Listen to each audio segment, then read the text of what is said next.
Hello, everybody. Welcome to a new episode of Ladies Fashion Showcase. I know we've been a little bit absent for a while now. It's mostly my fault because I've been working a lot. But thank you, Mel, for always being patient with me when it comes to that. How are you doing, Mel?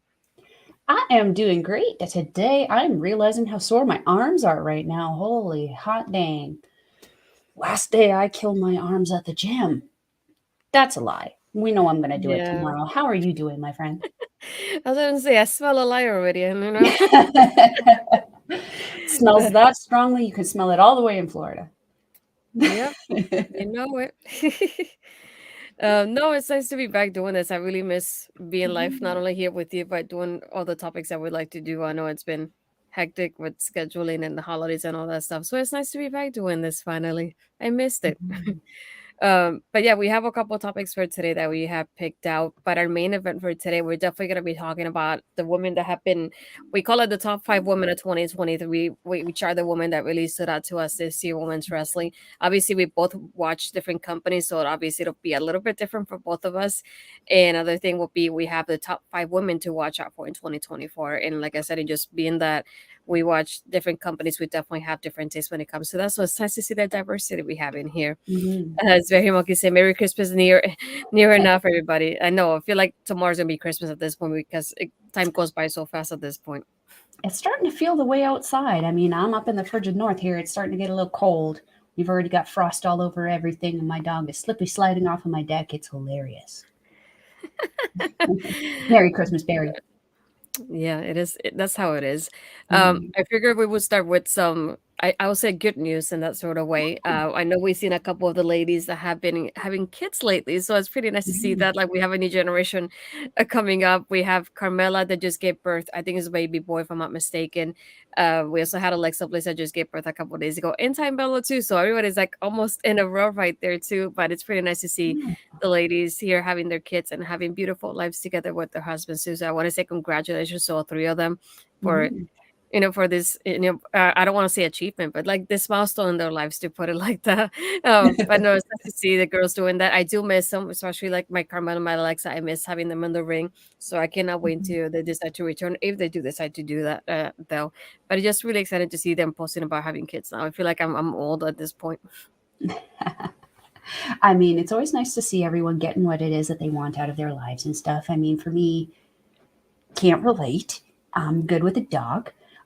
But, you know, congratulations. It's always something, very nice to see in the news among all of this dribble drabble of everything else. So yeah, it's very nice to see the little baby pictures, especially coming out of Taya and Sammy. They're usually the heel, kind of. I don't watch AEW regularly, but from what I hear, they're heels. So it's nice to see the sweet side of the heels from time to time. Yeah, and talking about, what was the word they used? A jibble jabble, what was it? Dribble drabble, yeah. Dribble drabble, that one. Yeah, talking about Mhm. that. I'll give you the word because I can't say it. Speaking of We dribble drabble, did. Yeah, speaking of that, I wanted to discuss Ric Flair's comments that apparently he mentioned during a taping for Rampage, if I'm not mistaken. hmm I don't know if it'll be edited. Hopefully, it will, because it definitely is causing a lot of chaos. Obviously, not in a good way within the community. Just seeing hmm the comments that he's making, especially at this age. He's what, in his 70s, 80s. I don't know at this point. past his But prime. That's the yeah, big exclamation point on that is past his prime by at least 20 years. yeah, and just Yeah. like I get when you're like in that younger age and you want to do that, and that's your line because that's your character and things like that. But at this point, when you're even when your daughter could be in that category and past that category, it's just at this point it's very uncomfortable to I like was going to just say, read. isn't Charlotte in her 30s now? She's past the demographic that he insinuated. Um, yeah. Um, Here's the thing. My opinion on this is going to be very kind of flippy flappy, if that's a proper way to describe it, because on one hand, if anyone saw any one of my private conversations with some of my girlfriends, yourself included, they would be like, "You girls are perverts," and I would happily say, "I absolutely, I very much so sexualize men." I don't feel the need to do it to their faces unless they're a narcissist. It would, because that's what they want, and so you might as well, and if that's what you want, then give it to them, right? But on the other hand, I have this. Hello, Mark. on the on the flip side, though, also you're on television. This is something that not only adults are having access to, but children are also having access to. This is a children's show. So when you're sitting there saying something like that, even if it is what you think, there's a certain amount of professionalism you need to have.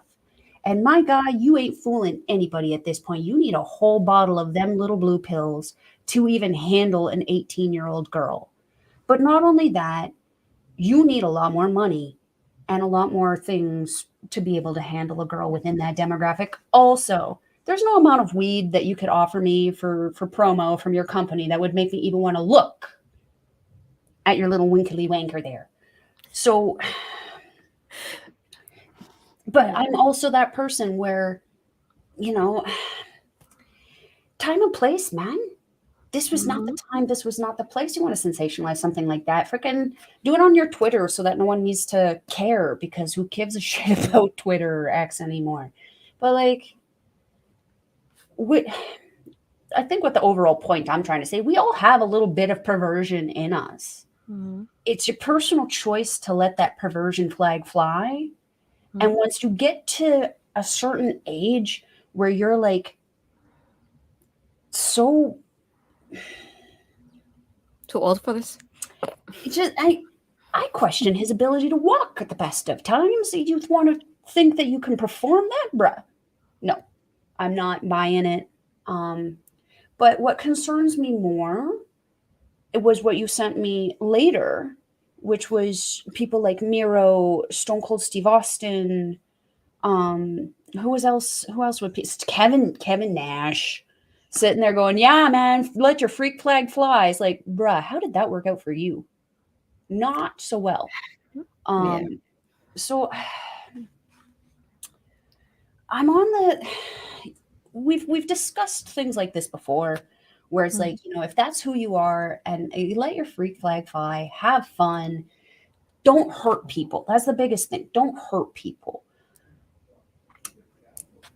But like, take it down a level, man. You don't need to be sitting there going out, I'm old, I'm nasty, but I can pull 18-year-olds. Your daughter could pull more girls than you could right now. My guy, sit down. Be quiet. Yuck. Astrid, what do you think about that? Yeah, I feel the same way you do, and to extend it a little bit more as well.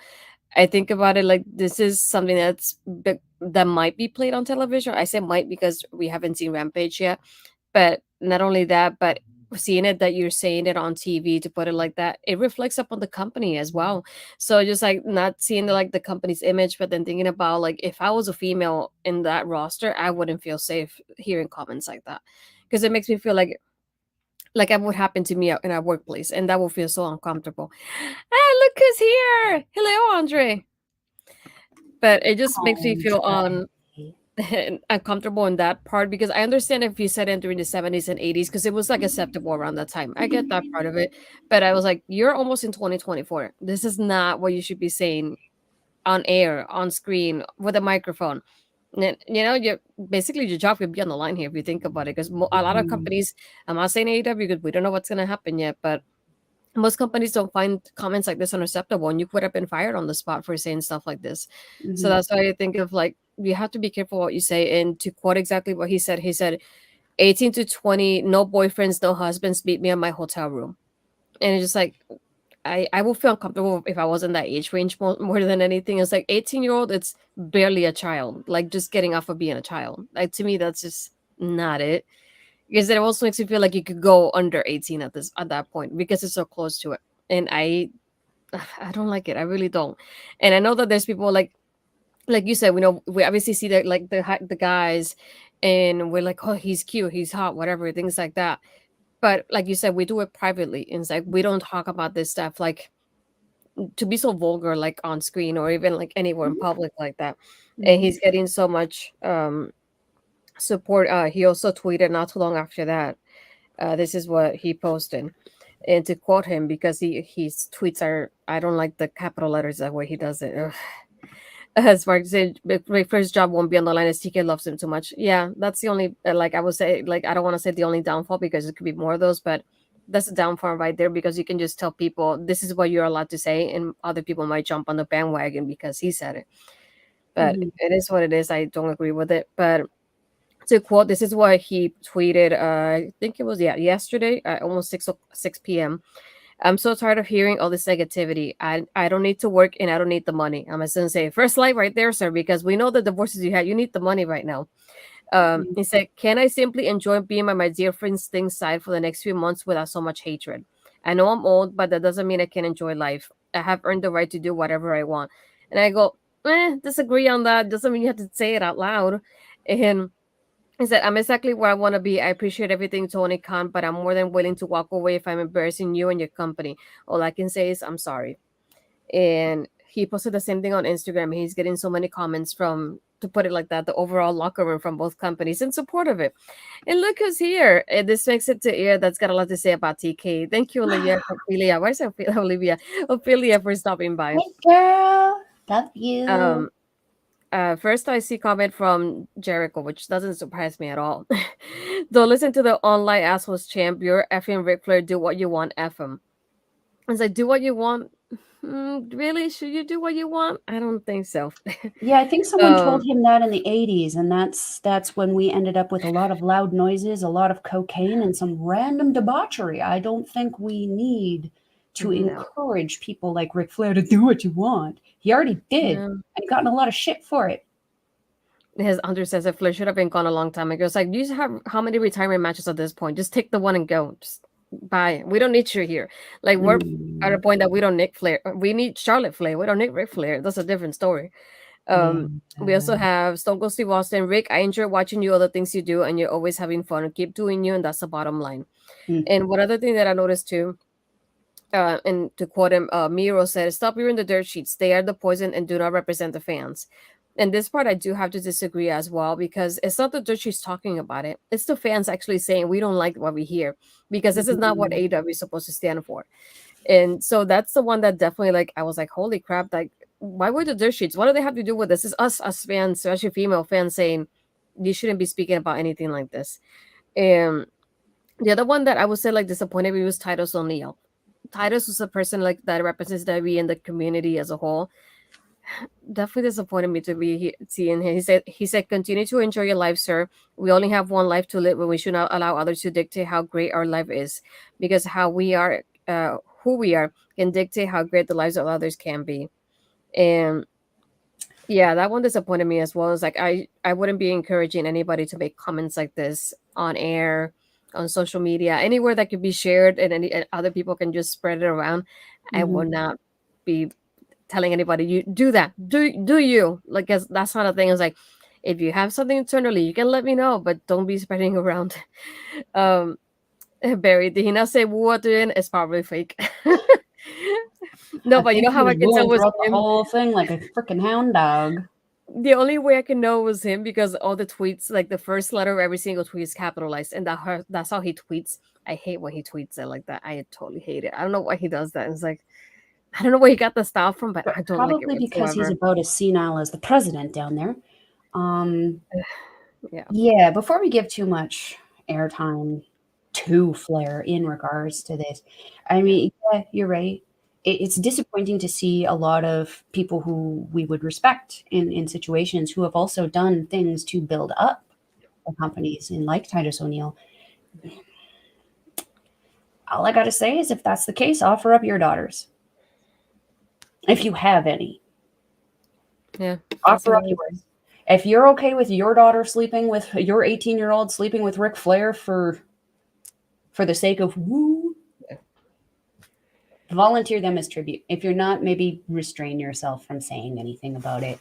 But again, for me, like I said, I mean, we all have a little pervert in us. It's just a matter of, do we let that pervert come out professionally, or do we maybe keep that little thing to ourselves? Because again, if you went into my messages with some of my girls, yuck. Mhm. But I keep it to myself. No one needs to know that. In this respect. Uh, Probably not something Flair should have said. And shock and amazement. It's going to be one of those things where it's like you opened your mouth and you let out a little snowball, and that snowball is going to keep rolling. It's just a matter of if people are going to be able to chip away at it before it becomes too big or if it becomes an avalanche. We'll have to wait and see. Yeah, I like you said, I don't want to give it too much time aside from that. Yeah, Just this hoping is the that they ladies' realize, showcase. just hoping that's the last of it and that they edit that line out somehow because I they got time to do that. So that's the only thing I would say. Please just take it out of there. As Barry says, "Oh, we live in a strange world where odd, confused old men who were long retired out of the top are at the top of lots of things." Yeah, and that's very unfortunate, especially like when it's like male dominated sports and things like that. So hmm hmm it's obviously they're gonna see him like he's a legend. He can do whatever the heck he wants at this point because he's earned it by how long he's been in the community, in the industry. And it's like, to me, that's not an No, excuse. no, because he's also earned a lot of disdain for the things that he has done in the industry, along with some of him and his friends. So we can't just sit here and sensationalize. We also have to remember there was some fuckery. Sorry to swear on your channel. I try to swear less on Ladies Wrestling Showcase, but there was fuckery.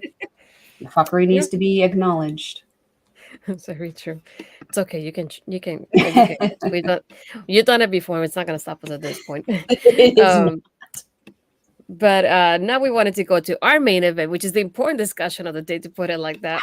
We wanted to give the top five women of 2023. We're gonna start with that one, and then we're Mhm. gonna go to the next one, just top women of 2024, which is the people that we think you should look out for because we feel like they're gonna have a great year next year. So I know Mel's because she sent me the pictures, but she doesn't know mine, so she only Yeah. knows that the two that we have in common, and that's it. So either way, I'm gonna surprise her with this with my picks.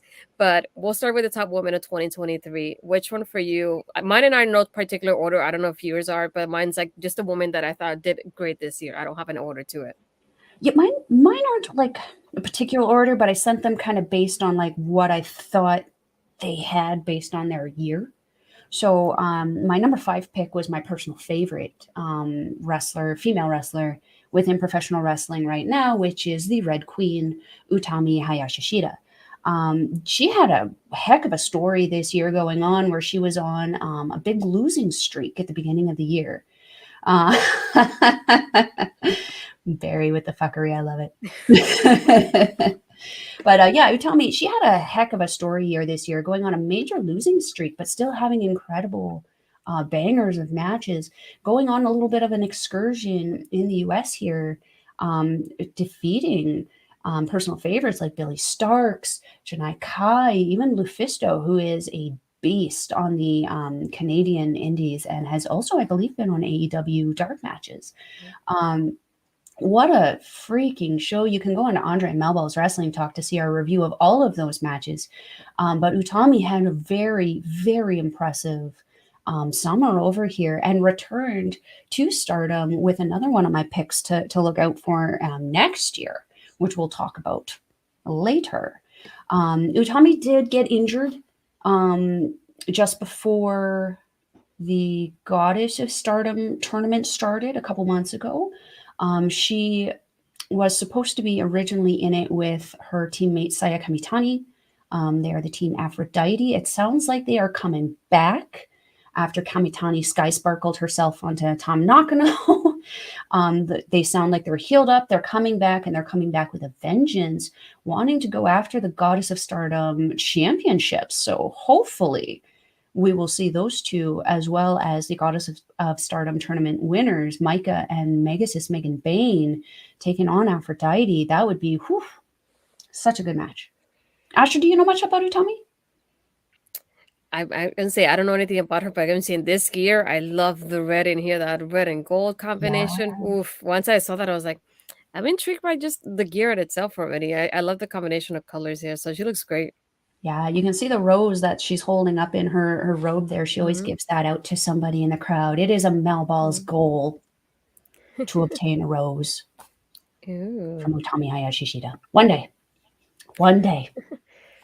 Let's take it into your Let's choice, my friend. see. Okay, this one. Let me see if I can find a picture. Okay, this one I picked her because even though I haven't been a fan of her title reign being like we don't have contenders lined up for her. We always have to create something for her in that aspect. But I cannot deny that she's gone viral in such amazing ways. Like so many communities have known about her this year. And one thing I can say about her, then even though that I'm not a fan of how it is her involvement in the women's division, I can say and give her props because she is represented every single week on on the show and Raw. Every single week you see her somehow. It doesn't matter how, but you see her. And it's one thing that there was a time for the woman that for a couple months the woman didn't have a lot of time, but you will always see her no matter how much time there was on screen. And that's another that the eradicator Rhea Ripley.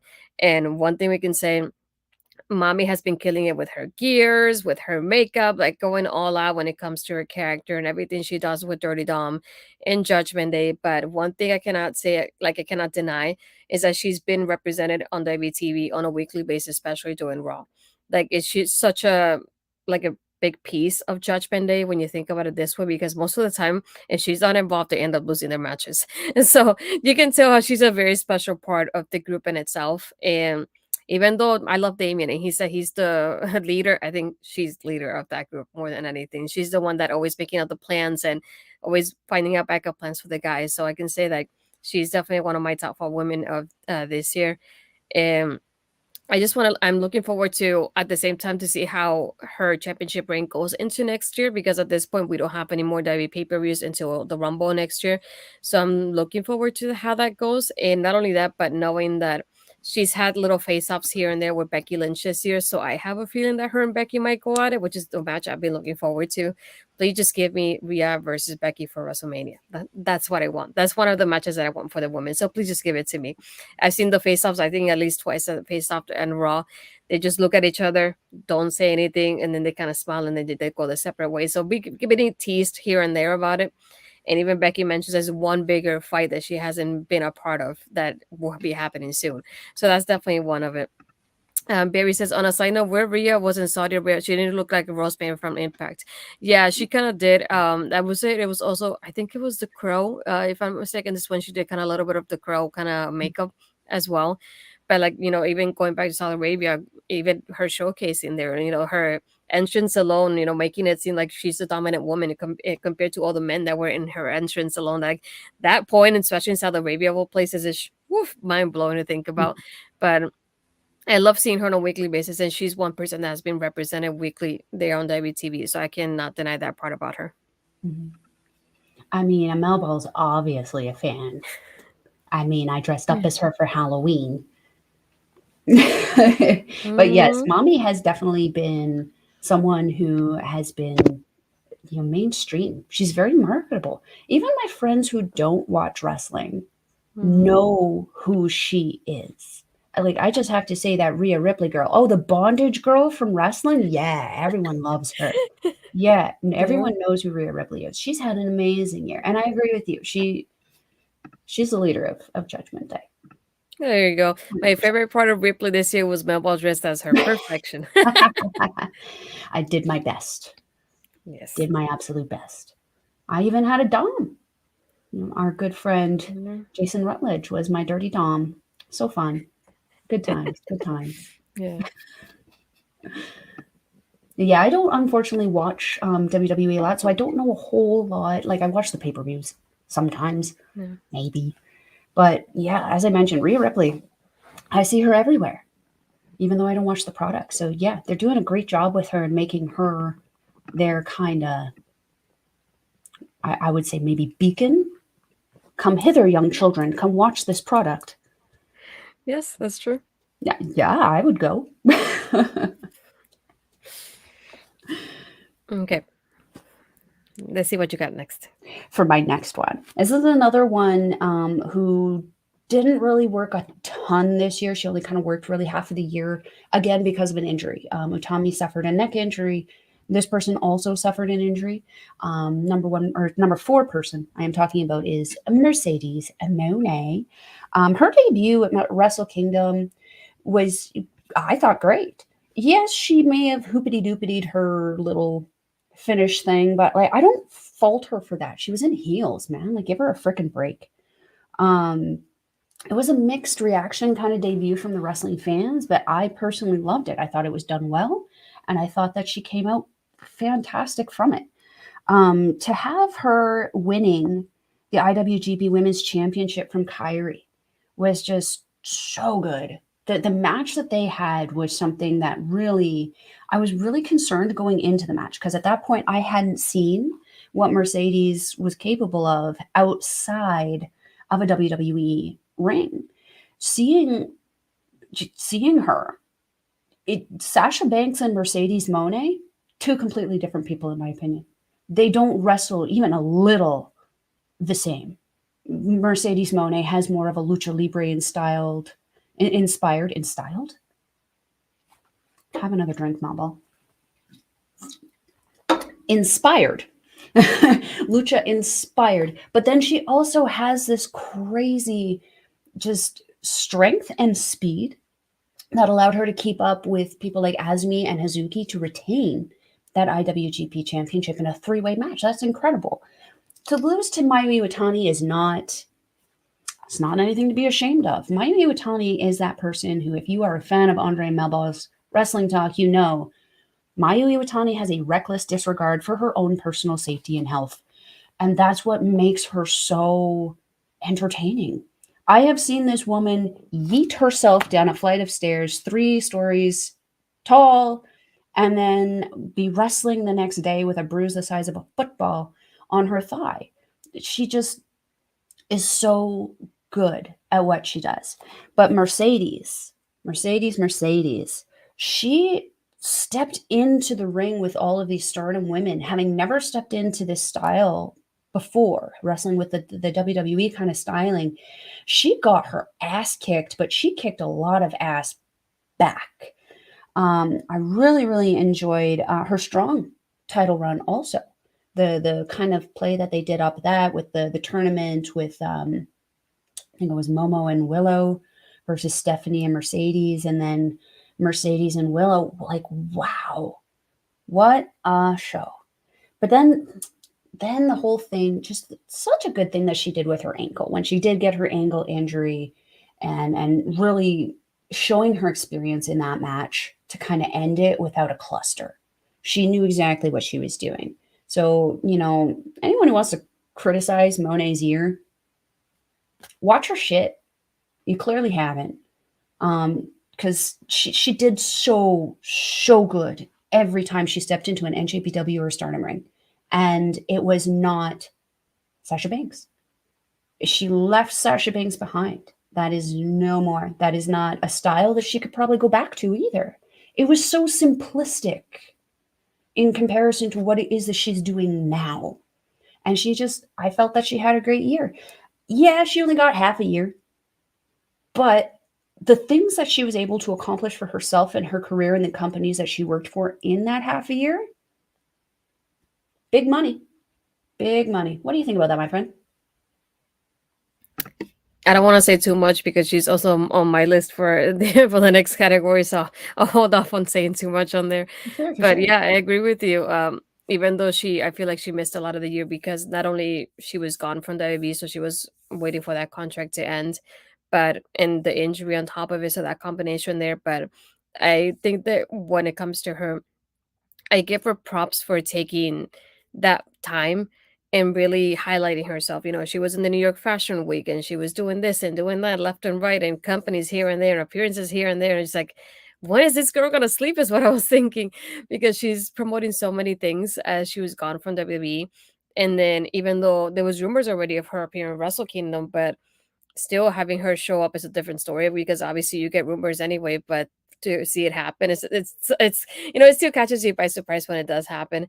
So seeing her show up, make her presence known, win the New Japan Strong Women's Championship, having those matches with those ladies, and even highlighting Willow because at the end I feel like she was gonna win the match, but obviously they had to give it to Willow because it was the last match. But Mhm. still, it was like that was incredible. Thinking of like she was injured and she still gave us such an incredible match. And like Mhm. you said, I know there's similarities between Sasha Banks and Mercedes Moné, but to be able to go at the speed that she went to, holy crap! And just like I don't know how she does it. I really don't. That's one thing I wish I knew. um, Practice, dedication, I and do. drive, man. That woman is motivated. Yeah, I don't blame her for that. And definitely, I feel like even the last couple months without WWE, she's made such a legacy for herself. Mhm. I cannot imagine how she would continue from there because there's so many things she could still do, and I cannot even begin to imagine how crazy it's gonna be next year for her. But like I said, I'll talk about her a little bit later. Mhm. um, for my next one, I did want to highlight this one, Trinity, because I not only along the lines of like we're already talking about Mercedes, but Trinity, just like Mercedes, she did so much, and she was also in New York Fashion Week and doing things left and right while still leaving WWE. Like she said, "Nah, I'm gonna make myself known somehow. I'm not gonna be quiet here," and I'm glad they were not quiet about it, and they found the ways to highlight themselves, and then having her show up in Impact, I think that was something huge because she even said it, it's not about the money, it's just about being in a place where the division actually like shows up and she's they don't limit them and they're able to show out. And I think the Impact was a great spot for her when she said that. And I thought in my mind of Impact when she automatically said that as well. Because I'm thinking Impact is one of those places that has let women, showcase themselves in so many ways for years and years at this point. So it makes sense for her to do that and to give us all these matches that we don't get to have before because she was in WWE, like her and Jordan, like her and Diana, like, like even her and Sonny Kiss. Like it's something that I never thought would happen, but now being an Impact gives us so many possibilities. And who knows if maybe next year she'll end up, taking matches outside of Impact as well. And I'm glad they capitalized on her when she was there and say, we're going to put this championship on her because she's here now and you don't know how long we're going to have her for. So I think it's a smart decision to have her be champion while she's here. I feel like it's a great way to highlight her outside of WWE. Her match with Mickey James, one of my favorite ones this year as well. So I feel she's doing great. I just can't wait to see how she is without the championship as well. I would like to see what her matches are when there's no title involved. And like I said, just thinking of if she would jump to indie bookings, for example, you never know. Because one thing that made me realize with her is about her passion for wrestling. Because she said it's not about the money; it's not being able to like catapult and highlight the company, highlight the division, and she's been doing that exactly. So I gotta say, she's one of my top ones. Here we have our local establishment. Good evening, my friends. This is Bobby. Wishing you both Bobby. an amazing stream and even better Friday night. Thank you, Bobby. Thank you, Bobby. But yeah, I feel like she's doing going great post WWE. I don't even see her returning anytime soon. And it's one of those like, if she does, I don't know how they will treat her because she's been treated a lot better in Impact as the last few months she's been there than what she was in WWE. And I'm not saying she didn't have a lot in WWE because she had a couple things happening for her, like being a SmackDown Women's Champion in Orlando, her hometown, happening the way it happened. And I feel like they dropped the ball on certain points with her. They like they did with Sasha Banks as well, and they could have done better, but still, I just like I don't see her returning because I feel like she's gonna end up enjoying more how she gets treated here. And not only that, but I see the videos of her and Jordan and Deanna backstage and Giselle, and just seeing that like whole locker room camaraderie. It's nice to see how great they are, like our friends outside of the show, and how much fun they have together. So this is one of my favorite people to be able to highlight herself and blossom outside of that beauty. Mhm, mhm. I'm curious to see how she performs also without a title because, like with myself, to use an example, in Stardom, Suri became very dry, very boring to watch while she was the champion until she faced Julia for the championship and then losing the red title. Her last year has been a year of kind of reconciliation. So yeah, it would be very interesting to see how Trinity performs without the title. Um, yeah, I agree with Barry there. She has been good for Impact, and Impact has been good for her. I've been hearing a lot more about Impact because of her involvement in the women's division, and I was very much missing her energy because she just seems to be like a very positive, just wee kind of person, and that I have missed seeing. I feel like I haven't seen that as much of that coming out of the WWE, or maybe it's just I'm not noticing the clips or something as much. I don't know, but it's very interesting to see the difference in dynamic of where people kind of go. Yeah, good choice, my friend. Good choice. So if you want to hear about my next choice, my number three, someone you kind of know about, someone I'm definitely very well aware about, and that is the current double champion within Stardom, the IWGP, or not IWGP, NJPW Strong Women's Champion, And the one of the trios, the Artists of Stardom champions, Julia. Rumors are abound that she will be joining WWE. And when I first heard that, I was like, not too happy about that. But now, upon thinking about it a little bit better, it's not smelling so much like dementia over there with Vince McMahon's kind of exit. I'm hopeful. I'm crossing my fingers that if this happens, I will be okay with it, being that her style is allowed to stay exactly the same as it is. Because the styling that she has, both the aesthetics and her in ring ability, is what makes her such a package. Um, she's crazy also, and she does have that really awesome ability. I think she's trilingual, English, Japanese, and Italian, if I'm not mistaken.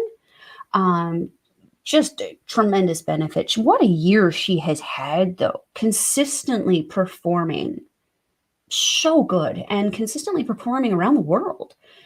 She has been predominantly in Japan, but has come over to the US a number of times, specifically to defend that NJPW Strong title. And as you can see, successful in such defenses. She faced, which is she defeated Willow to get that NJPW Strong Championship, but has since defended it in a fatal four-way against Giselle Shaw, Diana Perrazzo, and Stardom's Momo Kogo. She has also recently defended against CMLL's Stephanie Vaquier, who is also now a double champion over there. Like, the women that Julia is facing, the caliber of women are just top notch women in their industries. And I suspect that her good year is going to continue into 2024. My friend, what do you think about Julia? Yeah, thinking about her, seeing those heavy rumors, like you said, it makes me feel a little bit better now because it's under new management to think about it like that. And we've also seen the way they have treated Io recently and Asuka now, and even Kyrie Sane as part of Damage Control as well. Just seeing how they've been highlighted in a different way. They haven't been thrown in how it was before. So that makes it more interesting. The only downfall for me from if she does sign with WWE is that I wanted her versus Mercedes to happen before she signs. So that's the only thing. Like if she does sign, I'm like, I really want to see that match. That's the only like That's downfall for fair. me. But I just like if she does go to WWE, I feel like it will be such a great way for her to like catapult herself. A lot more people are gonna know about her more than anything because when I see companies that I think of WWE being that legacy kind of company, a lot more people watch WWE than any other companies right now. So that's how I see it. Of like there will be more people, like she will be gaining an audience to think about it like that. So Mhm. that's one thing that I see with her. But she's incredible. Just thinking, like you said, when you said Julia, I automatically thought of that four-way from Multiverse United. That was incredible, and they even have a little part there that they may pay homage to the Four Horsewomen's match in NXT, and even thinking of like she has some great matches. It's just like I think it'll be great to like see her against other people that are not in WWE before she does get signed. Because either way, whether she goes to NXT or go to the main roster, either way, I feel like the rosters are getting highlighted so well both right now. She could be great in either one. So I wouldn't even know where to put her either. That's another thing to it. I wouldn't know where to place her. But either way, she's been doing awesome. It's nice to see her with both championships too. And I was like, I love her shoulders being heavy. I really like that. But no, I just like I like seeing her. But yeah, it'll be interesting if she just joined WWE. I think like that will be such a great signing and one that I never guessed would even happen, to be honest. But if it does happen, like that will blow my mind in such a way. But no, she's been doing great. I'm really happy for her to see her highlighted and to have people when she came to the US, have people like booking her left and right and seeing her posted like wherever she was. I was like, this girl's busy, booked and busy. I love that. No, very happy for her when this year as well. Yeah, I have high hopes. I mean, if you guys want a little indication of what you can look forward with her, you go back to the Queendom show last year and watch her match with Suri. They fought all over that stadium. They yeeted each other off of the ramps. It was crazy. It was crazy. But take us into your next choice, my friend. Next one, I was stuck between which one to pick, but I'll definitely go with this one. This one I want to highlight her more than TV, even though I don't watch the company she works for, and I don't like the company as a whole. But when it comes to her, I love the direction they have with her. I'm disappointed that she's not champion anymore, to be honest. But she has such a great reign. Camille having an 813-day reign in NWA, that's probably something like unheard of at this point. And it's amazing to think about that such a reign. So seeing her in, having so many contenders that were different styles and different sizes, like, and she defeated each one of them. I know now she's more than anything kind of be like a manager with her husband, so that's the only thing I'm like, I want to see more of her. I love seeing the clips that I've seen on social media about her. Rumors are, and I'll say rumors with like caps to put it like that. There's big rumors of her contracts being over with NWA next year. That she may end up kind of be like a, by appearance, but and I would like to see her and getting showcased somewhere else. I feel like a company that really cares for women's wrestling, because I feel like she's one of the few women that was actually highlighted in the NWA, and like I could say, oh, Camille NWA, like that was great. And I definitely like I would like to see her somewhere like an Impact that gets the woman highlighted in such a way, and to see her with those girls there, or even in WB right now, because like I said, it just like they're highlighting women more often now, and they're doing great building out that division and everybody else too. But 113-day reign, like that's humongous. Like that's a huge accomplishment as it is. And I believe she was in the top 10 for the PWI this year as well. And I was like, that was what earned in my opinion too. Like this girl's killing it. Oh yes. Oh yes. I love Camille. Her match against Taya Valkyrie. That's a AAA show, I think it was. Yikes. That was crazy. It was off the chain. Yeah, Camille is a personal favorite also. Um yeah, I don't honestly follow NWA though. I have been hearing a lot of clustery stuff though. That's kind of been keeping me away from it, to be honest. Um, but what I see out of her, I freaking love. She's even been here recently to take on Ava Lawless, and unfortunately, I was busy that night, so I wasn't able to go to the show. But I heard it was a hell of a match. Good choice, very good choice. I have high hopes for that girl in the next year. Okay, we're down to the last two, my friend.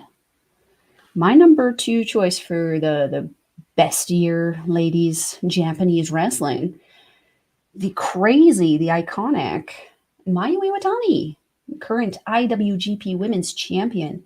This woman, gosh dang, it just, as I mentioned earlier, just that clear disregard for her own personal health and safety. This woman eats, sleeps, lives, breathes professional wrestling just all day, every day. Her gear is constantly being changed. But this year in particular, she's definitely been working even harder to really play up her faction, play up herself. She's been taking on crazy challenges. She's been doing all kinds of crazy stuff.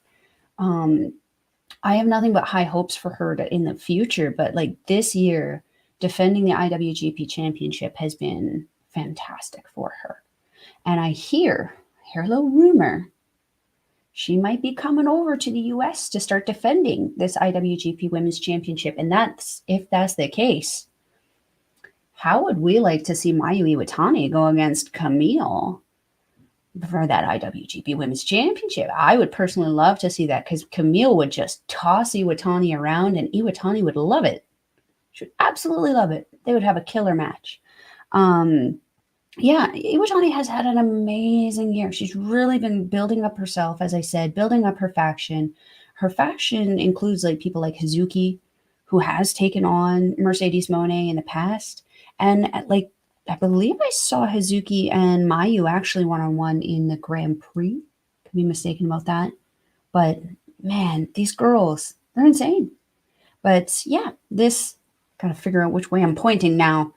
Mayu Iwatani has definitely been, as I mentioned, on the rise this year. You've heard a little bit about Mayu Iwatani, correct, Astrid? Yeah, I'm like you when it comes to the pointing. I'm still getting used to it. 2 years later, I'm definitely going the other way. But no, I like you said, I've heard a little bit about her now, especially now that she's champion. And as you said, with those rumors, that would be super interesting wherever she goes, whether it's just like an Mhm. indie route, imagine an impact, because and even like there's so many possibilities now, or even anybody that's not in contract, even like an NWA, just do like a one shot type of thing. MLW has been adding more ladies to their division as well, so just to think of like the possibilities. I Oof. mean, isn't Janai Kai the current MLW Women's Champion? She Yeah, went home with Utami when Utami was over here. I wouldn't mind seeing a champion versus champion match, even if it isn't for the titles.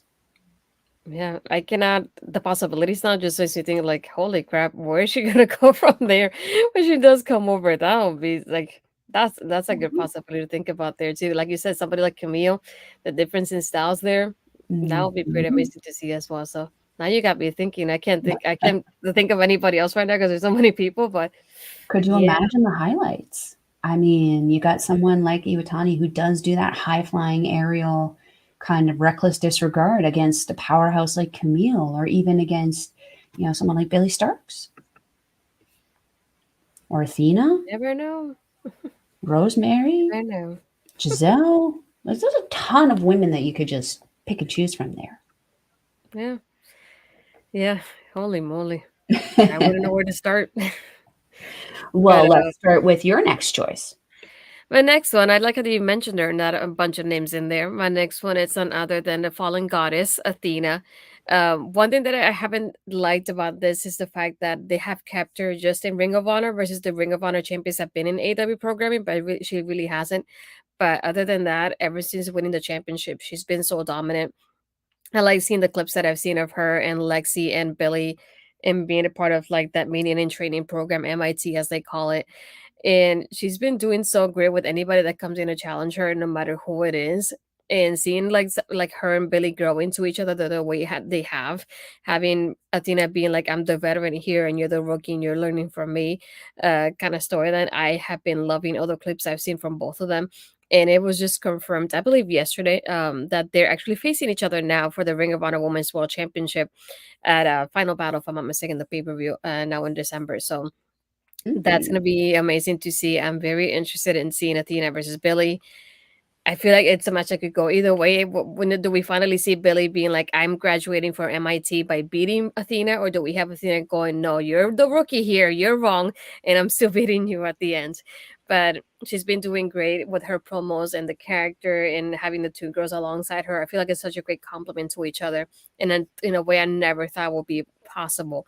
But they've been doing great together. This is gonna be kind of bittersweet when it does end because they're doing so great together. But either way, she's been killing it being part of Ring of Honor. I do wish we would see her like more outside of it to kind of promote her in that way. But if I can say something about Ring of Honor, is that Athena is the foundation of Ring of Honor. Yeah, I'm happy also that she's back to Athena because I was having the same problem I was with a lot of these people who come out of WWE. I get to know them as one name, and now I have to relearn their name as another name. Luckily, I knew who Athena was before she came into the WWE, so it's been a lot easier for me to accept it. Um, but yeah, no, I really agree with that. Yeah, I've been seeing the clips also. Really enjoying the story that I see from there. It's also unfortunately not a product that I usually watch, but man, clearly need to because holy hot diggity. Maybe that's something we need to discuss in the new year, my friend.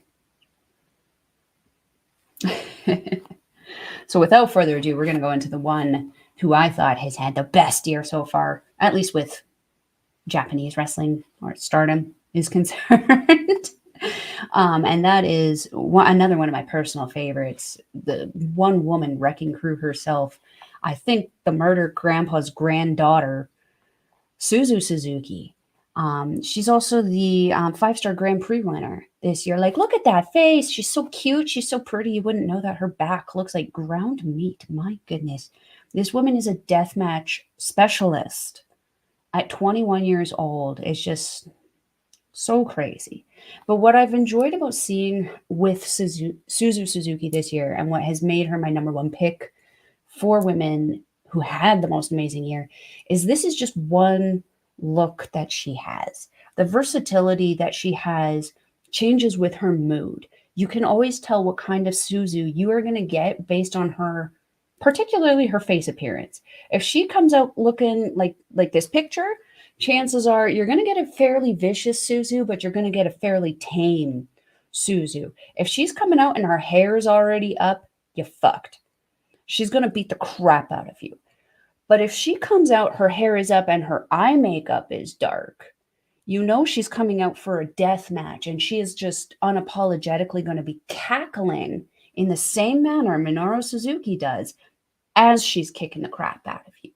She's had such a good year despite leaving Prominence, which was her deathmatch faction, which still is actually remaining in Stardom, is actually causing her and her new partner, Sarah, quite some problems because they're not happy, obviously, that Suzu has chosen to leave.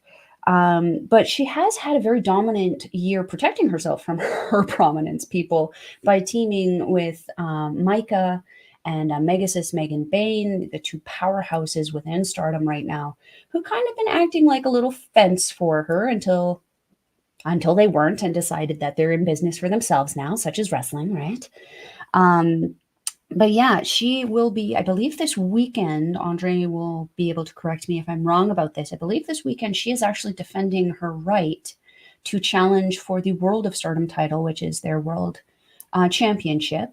Very similar. She's kind of like holding like a briefcase kind of deal, which was she earned winning the 5-star Grand Prix. She's going to be challenging that right, I believe, this weekend. I don't know who it's against. There was some kind of challenge going on with that.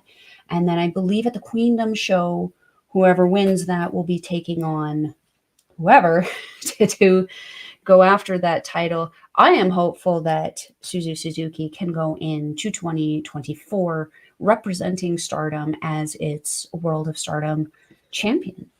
My friend, I don't think you've heard a ton, besides what I have to say about Suzu Suzuki. She hasn't really come over here too much, but she is very closely affiliated with Julia. So I suspect her friendship, her ties, her whatever with Julia will help and assist in bringing Suzu Suzuki over here to North America a little bit more.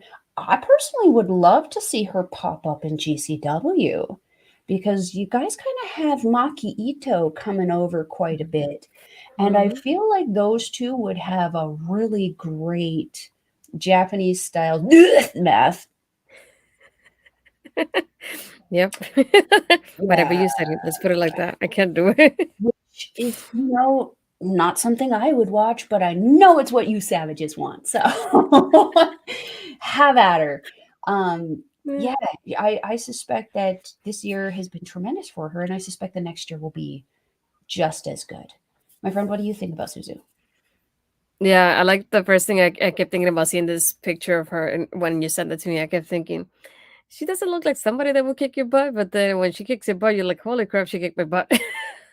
So that's my tagline for her. But no, what I heard about her is what you've told me. Just so I don't know much about her in that aspect, but I guess she looks so like cute and innocent in that sort of way. But then she'll probably kick your butt when it's time when that bell rings. So that's pretty funny when you think about like her picture is not what she is like, or like to put it like reflection or representation of her. But yeah, I just think it's funny when you think about it that I way. mean, But no, if she does come here, we'll come over. Let's see what happens.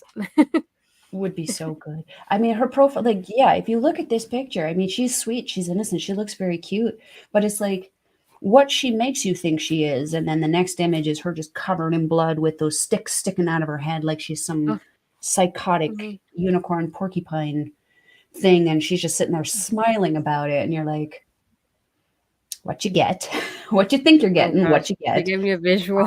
Yeah, oof, she's gonna be fun. Who's your number Yeah. one pick, my friend? By number one, it's probably not going to be a surprise to a lot of people. That's fine. As a lot of you know, I end up covering NXT more than any other product or brand, to put it like that, with Ed on Tuesdays on Taking Over. So this is one thing that I've seen that it's been amazing to see, and that is the one and only Becky Lynch. Becky is the only one of the four horsewomen who didn't have the NXT Women's Championship. So to have her be name dropped, to put it like that, in a Tiffany promo and initiating this whole feud with her and Tiffany, I feel like it was only beneficial for her because we she didn't have, she had her mania moment with like Lita and Trish, and I feel what Trish was amazing, but I feel like this was even better in that part. And to be honest, thinking of her, like her benefiting and Tiffany benefiting from this whole rivalry, is definitely what I like the most about it. It gave not only such a killer, type of matches with both of them. I feel like it gave Tiffany that experience that she needed. And imagine her thinking of, like, she faced one of the four horsewomen already in her short time in NXT and a short time as a pro wrestler as well. But thinking now Becky gets to say, like, I'm a Grand Slam. I'm the last one to get the NXT Women's Championship. But one thing that I like the most about this reign is that Becky was such a veteran in this reign. She used it to highlight so many women that don't get a lot of TV time, and to defend that championship is so much, so as often as she did, it was incredible to see. And it was only, I think, like a 40 something day reign, so it wasn't even that long. And to think like it felt long because you saw her so often with it, and to see her like during Raw just wearing it, I feel like it was a good way to like do that cross promotion within both brands, and kind of treat, or like really treat NXT like it's, that connection to WWE, because a lot of times they would kind of disconnect it and make you feel like a dummy when they change whatever happened in NXT and in the main roster. And with her, we didn't get that, which I'm very happy about. And like her matches with Tiffany were amazing. I feel like she did great to even like highlight Lyra Valkyria in their match as well. It was the first time they had two Irish women go against each other, and to have it be for the women's championship as well was amazing to see. But yeah, I feel like she was such a veteran. She's probably thinking like, let me highlight the women that are here now and are gonna be like not only here now but in the future of the company. And I think that like that mentality of that veteran mentality of like, I'm not gonna be here forever. So I have to make sure that the other girls get their time as well. And her having matches with like Tegan Knox, for example, who doesn't get a lot of time on TV either. So overall, I really like that she got this rain. At first, we're like, "Oh shoot, it happened on a random Tuesday." It wasn't even one of those like one of the ones that give like a name to, like a, Great American Bash or things like that, or like Halloween Havoc. It was no theme to it. It just happened. It happened to be the main event, and she really made the championship feel important. And it made me think like I would like to see a women's championship that's like a mid card title like this one, because I feel like it gave so many women that opportunity, not only for her, but for the woman that she faced. And it was just incredible to watch it happen every single week. And I can say I love Becky as it is. So seeing this is just like the cherry on top. And I feel like it made me think of like, she did great in this year. And not only that, like I said, I mentioned earlier, the face offs that she's had against Rhea makes me excited for next year, because I really hope they face each other at Mania. Ed, see, I was on time today and you were late. I did the show at 6 p.m. Not you today. Ooh, See, finally. oof, Okay. snappy, snappy. Yeah, sassy Astrid. Okay, your turn, Mel. I have always loved Becky Lynch. She's one of the four horsewomen that I've really quite admired throughout her career. I'm very happy that she was able to come back and kind of pick up that NXT championship. I thought she was still the champion. I didn't know she lost it. Shows how much I'm She paying lost it. attention. Yeah, it was her against Lyra. So it was the first time they got to face each other like that. So it's nice to see her. Like Lyra showed up on Raw, and she's like kind of like watching out for how the match is gonna be, that Becky had before her. But even her, like having at the end, she like was able to like, she cried so much and seeing them hug each other, and just thinking of like she was like giving her that moment to like, here, your time to shine now. So it's nice Mhm, to see the way she like gave it to somebody else like that and gave her that opportunity too. mhm, mhm. 100%, 100%. Always a fan of the man. Love her. Always, yes, always. So, without further ado, shall we pop into the women to expect, or who we think are going Yeah. to be killing this shit in Yeah. 2024? That's the right year, right? Yes. Okay. You made me Sitting think here about it. panicking because, oh no. um, Yeah. my number five pick, woman to look out for in 2024, is one of your ladies, one of your personal favorites, Miss Billy Starks. Very excited to be able to see her at LPW coming up soon. Um, I'm not gonna lie though, I'd been hearing about her, but I hadn't really seen a ton of her. until this summer. And then when I saw her face Utami, I was like, who is this adorable little thing? And holy heck, they had a freaking fun, fast paced match. Really, really enjoyed it. Hearing all the stuff that she's been doing on ROH, also super awesome. The character development that she's definitely done this summer has been insane. To see this character just kind of get elaborated on. Like, I know she was a fun, cutesy little thing before, but she's just kind of grown into it and matured it a little bit this year. I've been really enjoying watching that. The build with Athena, as you mentioned, is just so good. So good.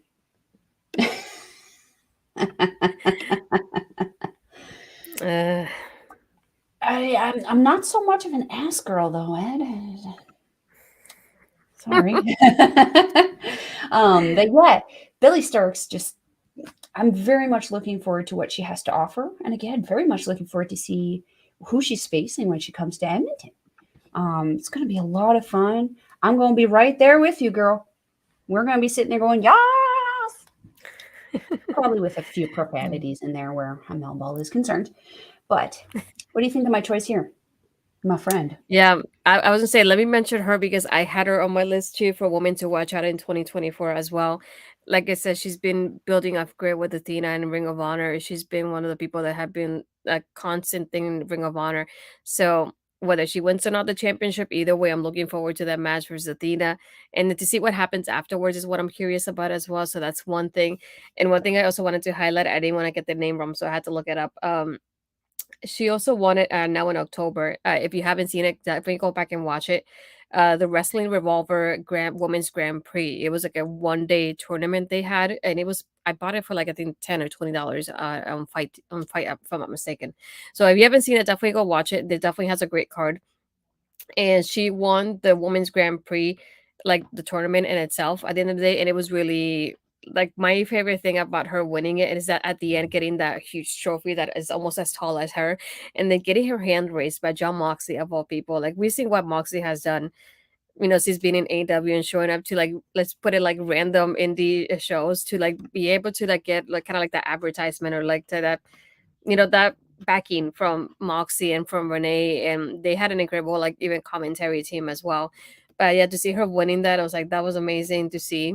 I love her performance. I like how like we talking about Zuzu. She reminds me a lot of like Billy in that way. She looks very cute and innocent because she's so young and everything. But once that bell rings, be careful because she's going at you.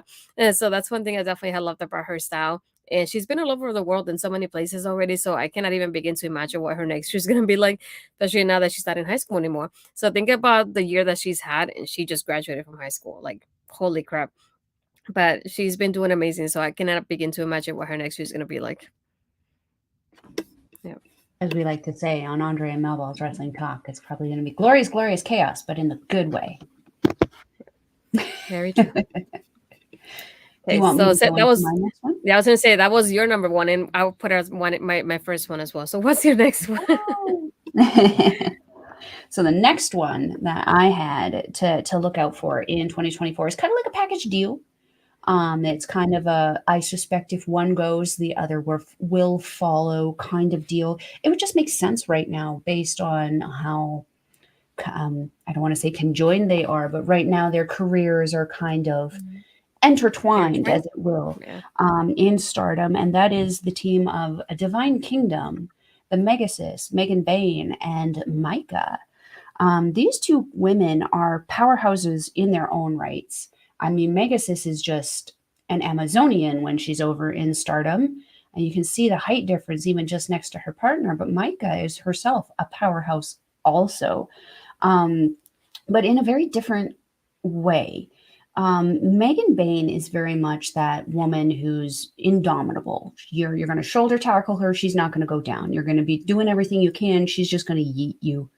One of her moves has become body slamming her opponents on her other opponents, as well as her own partner in Micah on her opponents. And then Micah gets back up and slams Megan Bain on her partners, just slowly crushing those ribs. But as I mentioned, this is a package deal. These girls won the Goddess of Stardom tournament. it's debatable between myself and my partner if they would have won the tournament. But if we lived in coulda, woulda, shoulda world, a lot of things would be different. Um, these girls have been on a roll this year, especially Bane, since coming to stardom with Utami after she did her US tour. Yeah, I like I said, I don't suspect that when Megan Bain comes back to AEW that she's going to come back alone. I hope that she brings Micah because Micah has that judo kind of mixed martial arts background that makes her a very strong and also defensive powerhouse. But then you have that indomitable force of Megan Bain. They can only dominate wherever they go. My friend, what do you think about these girls? I think I've sent you Yeah, this picture like more times than I can remember. I was gonna say, I know I've seen this picture before. I don't know anything else aside from that about Micah. I know Megan, if you think about it, I know she was in AW for a little bit before she went over to Stardom, and the rumor started that she's still signed to AEW while she's in Stardom, which I don't know, it didn't make a lot of sense to me, to be honest. But if she is signed to AEW, I don't know why they're in a sense like not using her in the way they should, because why wouldn't you? That's one thing I don't think I understand from that situation. I like what she's doing in the Stardom, and I remember always seeing her pictures always on my timeline when the Stardom shows happen. So I know she's one of those like I see her very constantly when the shows happen, and I can say it, I can like her overall look and everything. I just don't understand what the mess is between that Stardom AW part, because if she's in AW, she was getting used like I think before. I think she was injured if I'm not mistaken at some point. I know they were using her before the thing their injury happened, and then I don't know what happened there, but Mm.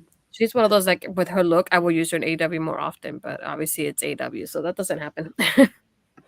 Yeah, I have my opinions on the organization, or shall we say lack thereof, that constantly and perpetually seems to be happening with AEW. What I will say though is yes, it is confusing, but it does seem to have like they there seems to be like I don't want to say a bed buddy kind of thing going on here, but it does seem to be because NJPW and Stardom are now owned by the same people, and if I'm not mistaken, AEW Impact and um, AEW It's Impact it and ROH are they all owned by Tony Khan or some way? No, not Impact, not Impact, the other 2, yeah. Not Impact. Okay, well, still kind of makes sense. It would make sense to have the interchange. It would make sense to have everything kind of go back and forth. You give me you, I'll give you this person, you give me that person. It does make sense. And this is why I mentioned that I hope it is a package deal and where Baden goes, Micah goes with her, because we have seen Utami come over and perform in an ROH kind of capacity. And like could have went to that if I had been given some, notice about it. But as what it is there, I think I personally hope actually that they do continue that kind of trade back and forth because we've seen the benefits of it. You guys have seen Will Ospreay, who's signed to NGBW, come over with AEW. You also have Kyle Fletcher, again, involved in the United Empire, but still coming back and forth. You have that kind of bitter rivalry happening between Kazuchika Okada and the guy whose name is always constantly confusing to me because WWE. Um, and I do hope that it happens, and I hope that it keeps happening because for me, as a fan of NGPW and Stardom, as soon as Megan Bain came on, I was like, "Who the hell is this?" And then I saw her wrestling, and I was like, "Good golly, Miss Molly, hi yo, yes please, I want to see this woman all the time." Um, so yeah, I do hope that that continues because we see these people from the AEW and ROH Impact kind of era getting these opportunities and getting opportunities at championships within Stardom and within NJPW. So I think that can only better all of the companies involved because of that talent exchange. Mhm. Yeah, I definitely agree when it comes to that exchange. I definitely would like to see more of that next year as well, especially involving the ladies, because it's one thing that I would love to see. For my next one, this one was a tough one to pick, which one to pick now and later. But I'm going along with this one. She's the inaugural NJPW Strong Women's Champion. Again, another highlight of Ring of Honor as well. If you haven't checked out, at least on Twitter, if you don't want to watch the whole show, if you look up on Twitter, the commentary team, whenever her theme song comes up, is so energetic and so contagious in such a good way that I love her theme song, and that is none other than Willow. Um, Willow has been great. It's nice to see her in AEW showcased even every now and then, to put it like that, because I know they have their moments that they don't showcase the woman, but I love her energy. I love how she is. I wish I could see her more on a regular basis. That's the only thing. But I love what I've been seeing from her. She looks like such a like sweet person to see it often. She reminds me like Trinity in that sort of way. Like her, you can see her sweetness. They're like radiating through her here. But I just love what she's done this year. I cannot imagine what next year's gonna be like. Her match versus Sasha or slash Mercedes was great as well to see. Her match with Athena for the Ring of Honor Women's World Championship was another one that was amazing. They main event to the show, and I really love seeing that. And yeah, I would like to see more from her next year. Yes, I was actually very not educated on Willow before she went after the NJPW Strong Women's Championship, and which is unfortunate because I know she was here at LPW before she won that title. And man, oh man, she's been a treat to watch. I'm very sad to hear that she's injured. Very sad to hear that she's injured, but I suspect when she comes back, she's going to hit the ground running. She's going to have a hell of a year. Good pick. Good pick. Good pick. Okay. My next pick is surprisingly an AEW person now, but she started in Stardom. So I know who she is. And that pick is the Fighting Princess Mariah May. I'm very sad that we only got her for like less than a year, but I'm very happy to see the development and just the crazy career that she built for herself in that short amount of time in Stardom. She took one match, maybe two, to kind of adjust and get used to the style. And then she just ran with it. Joining Club Venus with Zaya Brookside and Mina Shirakawa was a very smart decision on her part. Her and Mina were dominant as the Goddess of Stardom champions. And I personally thought that they lost the titles a little too early.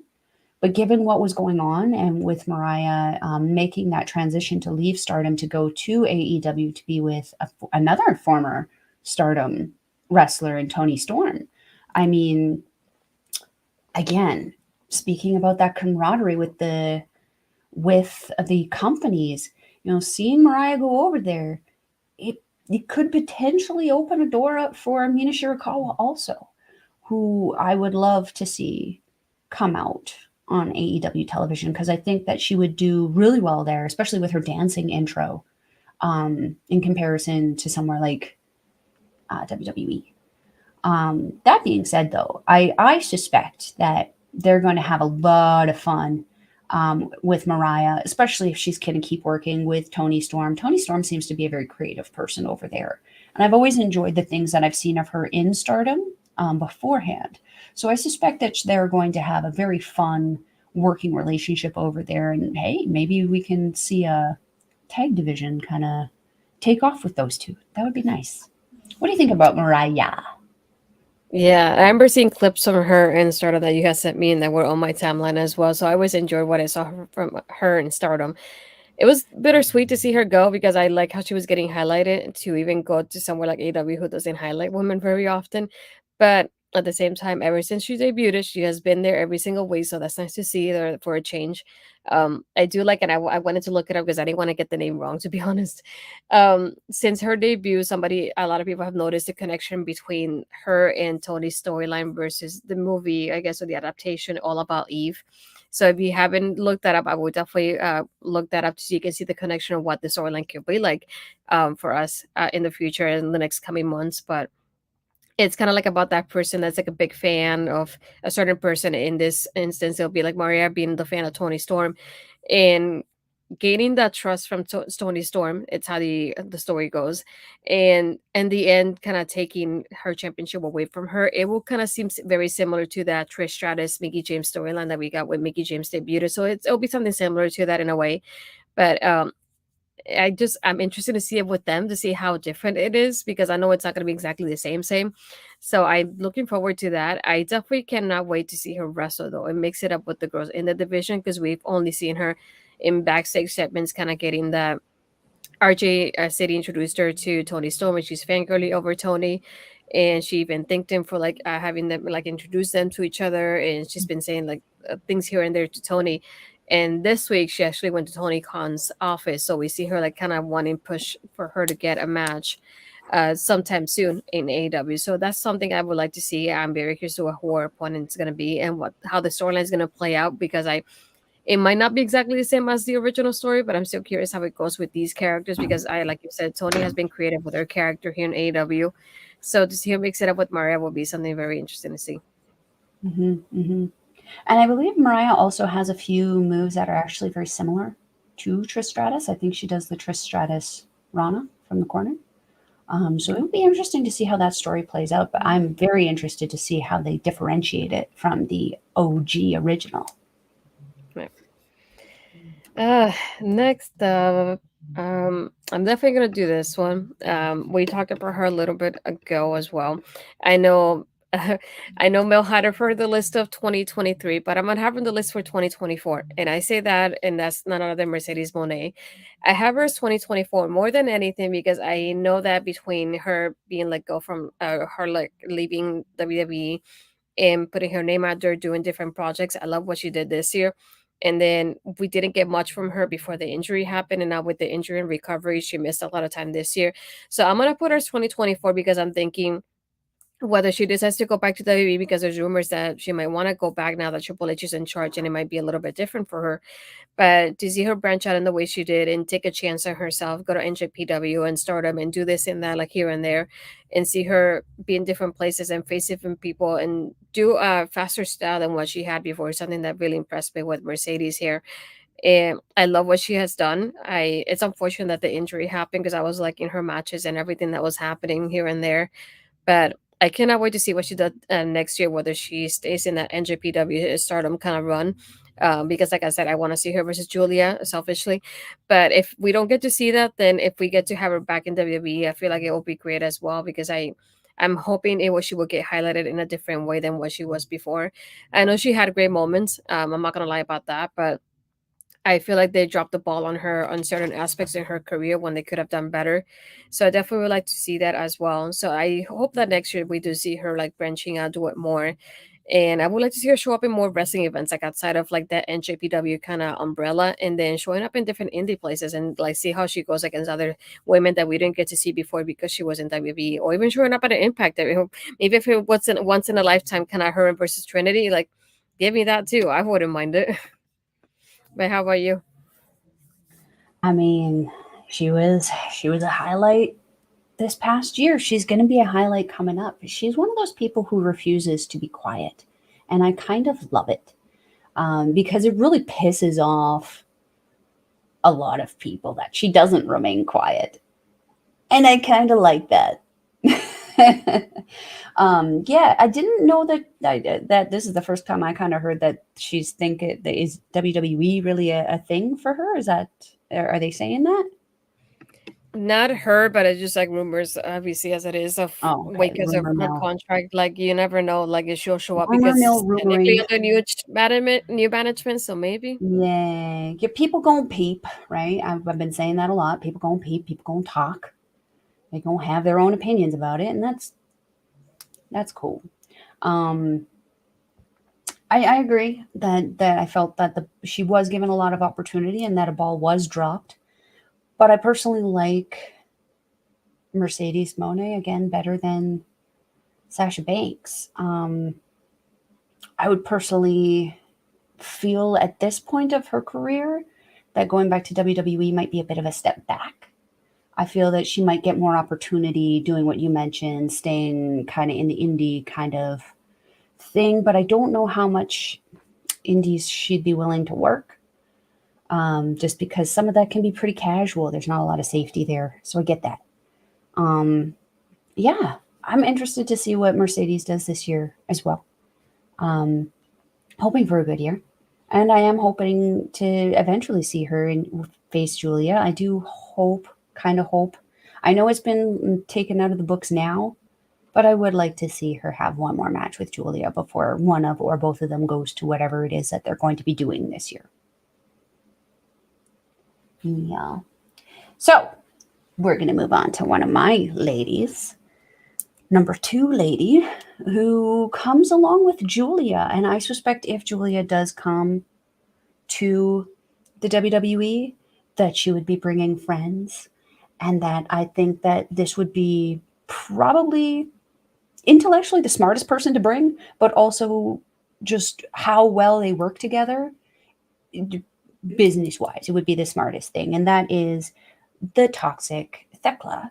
Thekla is, I believe, Austrian. And she's, again, bilingual, speaks Japanese as well as English. I think trilingual, actually. Japanese, English, and Austrian. Um, Incredible talent, high speed wrestler, very similar to Mercedes Moné in that kind of lucha libre, very quick, very moved style. But man, when she strikes you, also, you heckin' feel it. My favorite thing that this woman does, I believe, is called a spider suplex. Andre's the guy who knows the moves. I am the one who just looks pretty. Um, but she's in the top turnbuckle. She yeets you into the suplex and then comes back up. Mars, a specialist here, also does something very similar. She goes into a back bridge and walks around, creeping people out. She's entertaining.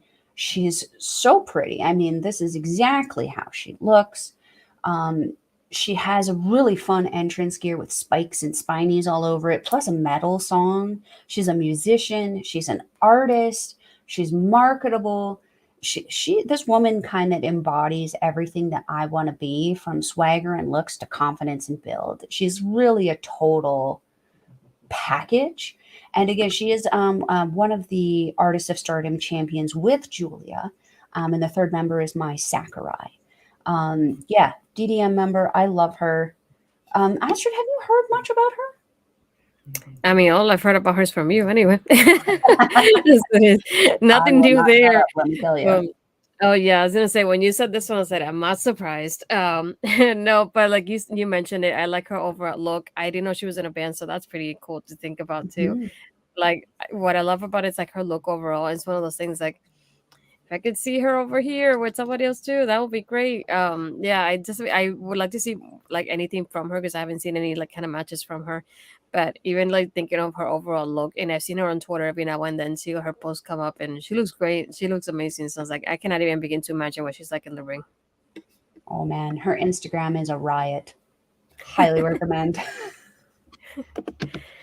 Okay, let's see. I got for my next one. This one I put it in because I'm more interested to see about the character in itself. She like Becky this year. I feel like she has been in that kind of veteran mentality of I'm gonna take care of the present and the future of the women's division, and that's none other than Bailey. Here we go. I love Bailey, and I feel like this year when she's done with Damage Control has been great because she's been able to highlight those girls and noticing since Damage Control was created and they debuted it on SummerSlam, she's been taking like a backseat. You don't see her wrestle as often. It's mostly the girls taking that stage. And it's nice to see that character development that she's had from being the leader to like now at the point of like we know she's gonna get kicked out pretty soon and it's gonna be the three girls and then Dakota Kai kind of being like almost like the leader slash mouthpiece. But seeing what they've done every single week. It's just like they just like Rhea. I one thing that I have loved about Damage Control, whether it's win or loss, mostly losses, unfortunately, but they used to see them on a weekly basis on SmackDown somehow, whether it's some kind of involvement in the ring, some promo, backstage interview somewhere. You always see them on the show.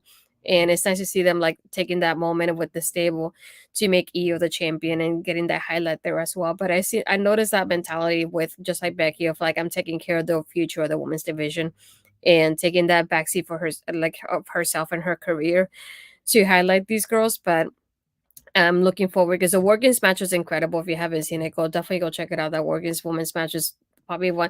It was better than the guys, and this is me being biased, but it was amazing to see. But overall, I like the story that we have with her, especially during the Workings match in itself, is that she saved the girls whenever they got pinned. So whenever it was her turn and she got pinned, nobody saved her. So that's pretty interesting storytelling just in the match in itself, and knowing that sooner or later she's gonna get kicked out. Like I cannot I'm just imagining that happening and it's gonna break my heart in such a way, even though she's the heel right now. But I'm also looking forward to when she does turn babyface, because this will be a babyface without her being the hugger. So that's something that I'm looking forward to watching. Because first, I wasn't sure how the heel turn will be for her, and she kicked that out of the park. She did incredible as a heel. But I'm just like, I'm curious to see what she's like, what she's at a hugger though, as a babyface. And kind of seeing her go back to those girls in the SmackDown Women's division, and I feel like she would probably start like apologizing to them for what she did while she was in Damage Control, to try to get her faith back to them and the trust back with them, to have them team up with her maybe in the end against Damage Control. So that's something I'm looking forward to when little bits and pieces of that happens. I'm glad it wasn't fast. Like, we're getting that little bits and pieces every single week. And it's been that long-term storytelling that we have between all of them, because it's something that I don't want to happen overnight. I want them to take their time with this one and see the different like little bits and pieces of Bailey changing back to babyface. But again, she's been doing incredible, and I love the overall look and how she looks now when she's at the hugger too. Mm. I forgot about her. Not gonna lie. Like, I knew she was No. still with the company, but like I think because of her lack of involvement in ring, she was just kind of being pushed to the side for me. Um, I definitely dressed up as her for Halloween like 7 years ago as the hugger, the sideways Mm. ponytail, and the yeah. Look, I didn't realize that she had the short hair and the purple hair, and that's a whole new look. Hello, Yes. that's a whole new look, Mm-hmm. whole new look for her. I like it. I'm Yeah. digging it. I've been hearing a lot of people saying that like her heel stuff is good, but I am curious also to see kind of because again I haven't heard so much about it. Um, I've only been seeing the pics, you know what of. Um, so yeah, I'm interested to see because I was a fan of Bailey when like back in the day when she was the hugger, but I definitely felt that she was kind of being left behind a little bit. It's nice to see her starting to push forward a little bit more. I'm curious to see what she does post damage control because I did see that promo where they were like, "Oh, there's someone in the ring who's not part of this." I feel Don't so know if it's bad. the right person in that situation, but Mm-hmm. I think it's going to be a fun story, and it sounds like the fans are really enjoying that story so far too. So I have hopes for it. Yeah. And see how it goes. But no, I like that also thing is like she has shaped the back of her head. So whenever something happens, like she will put something in the back of her head. Yeah, Uh, yeah, I've seen that. yeah, Yeah, so it looks pretty cool too. Mm-hmm. yeah, that feels really fun when it's growing out too. Itchy, itchy, itchy. So my number one pick for the people to look out for, ladies to look out for in 2024, gonna be the belt collector of this year. That's Masha Slamovich. That woman, holy frick. Like, she's on a roll this year, and I don't suspect she's gonna stop. She's very marketable, very, very all over the place. And she's fighting all over the place. She's going to freaking, I think I've seen her in Europe, I've seen her in Japan, I've seen her just wrecking shit here in the US, North America. Just frick, man.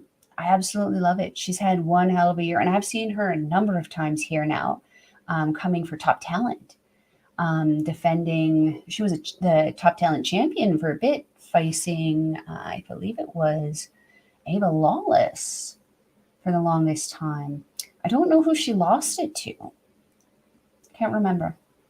This is what happens when the shows are only once every 2 months. Is just I can't keep track of what's going on. There's too much ish happening in between that. However, um, I follow this lady on her socials. Highly recommend you do. It is a fun treat to watch. And it's fun to watch her traveling and doing the videos very similar to what like Jordan Grace is doing. You'll see her doing videos with Jordan Grace, having fun with the locker room, having fun with other women. It's almost like I almost believe that some of these people are legitimately treating each other like family, like brothers and sisters. And it makes me very happy to see because I was pretty jaded and jilted for a while there, thinking that that was just a nice bullshit lie that people like to say just to make you think that something's kosher. Um, they make me believe it. The Impact Women's locker room makes me believe that these women are sisters from other misters, and I absolutely love it. Astrid, what do you think about the beautiful and talented as you, Masha Slamovich?